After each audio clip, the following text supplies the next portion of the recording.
हे आहे कोल्हापूर, महाराष्ट्रातील एक ऐतिहासिक आणि धार्मिक शहर. इथल्या प्रत्येक रस्त्यावर, प्रत्येक कोपऱ्यात इतिहास आणि श्रद्धेची एक वेगळीच कहाणी दडलेली आहे. आणि याच शहरात आहे अंबाबाईचं प्रसिद्ध मंदिर. या मंदिरात असं एक रहस्य आहे जे विज्ञानालाही चकित करतं. हे महाराष्ट्रातील 3.5 शक्तिपीठांपैकी एक महत्त्वाचे तीर्थक्षेत्र आहे, जे भाविकांसाठी अत्यंत श्रद्धेचे स्थान आहे. महालक्ष्मी कोल्हापुरात का आली? काही जण असे सांगतात की तिरुपती म्हणजे भगवान विष्णूचा राग आल्याने त्यांची पत्नी महालक्ष्मी कोल्हापूरला आली. काही वर्षापासून तिरुपती देवस्थानाहून आलेली शाल दिवाळीच्या दिवशी महालक्ष्मीला घालण्यात येत होती. कोल्हापूरच्या महालक्ष्मीला करवीर निवासी अंबाबाई असेही म्हटले जाते. असे मानले जाते की कोल्हापूरच्या देवी महालक्ष्मीच्या दर्शनाशिवाय तिरुमला येथील श्री बालाजींचे दर्शन अपूर्ण आहे. लोक शांत आणि निरोगी जीवनासाठी देवी अंबाबाई यांची प्रार्थना करण्यासाठी कोल्हापूरला भेट देतात. असे मानले जाते की इथे केलेली प्रार्थना लवकर पूर्ण होते. देवीची मूर्ती पश्चिमेकडे पाहणारी आहे, जे खूपच दुर्मिळ आहे. लोक इथे नवस पूर्ण करण्यासाठी येतात. देवीला धन, समृद्धी आणि सुखाची देवता मानलं जातं. हे मंदिर सुमारे 1300 वर्षापूर्वी चालुक्य राजवटीत बांधलं गेलं असं मानलं जातं.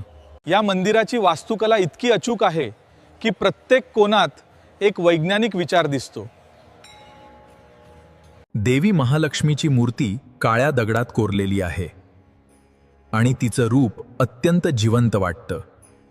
पण या मंदिराचं सर्वात मोठं रहस्य म्हणजे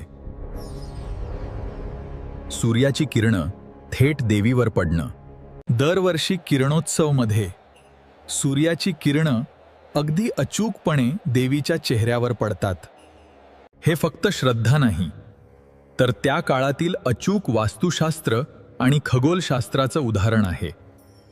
किरणोत्सव दरवर्षी नोव्हेंबर 9 ते 12 नोव्हेंबर आणि जानेवारी-फेब्रुवारी 31 जानेवारी ते 3 फेब्रुवारी या कालावधीत होतो. पाश्चात्य वास्तुकलेचा नमुना असलेला हा सोहळा सूर्यकिरणे महाद्वारातून प्रवेश करून मूर्तीच्या पायापासून मुखापर्यंत पोहोचतात. हा सोहळा पाहण्यासाठी हजारो भाविक करवीर निवासिनी महालक्ष्मी मंदिरात गर्दी करतात. जय अंबाबाई. नवरात्रीत इथे लाखो भक्तांची गर्दी होते आणि संपूर्ण वातावरण भक्तीने भारलेलं असतं. जय देवी, जय देवी. लोक इथे फक्त दर्शनासाठी नाही, तर आशा, श्रद्धा आणि विश्वास घेऊन येतात. ही फक्त एक मूर्ती नाही, ही आहे जिवंत शक्ती. तुम्ही या मंदिराला भेट दिलीये का? कमेंट करा, गस्ट करा आणि अशाच रहस्यमय व्हिडिओसाठी सबस्क्राईब करा.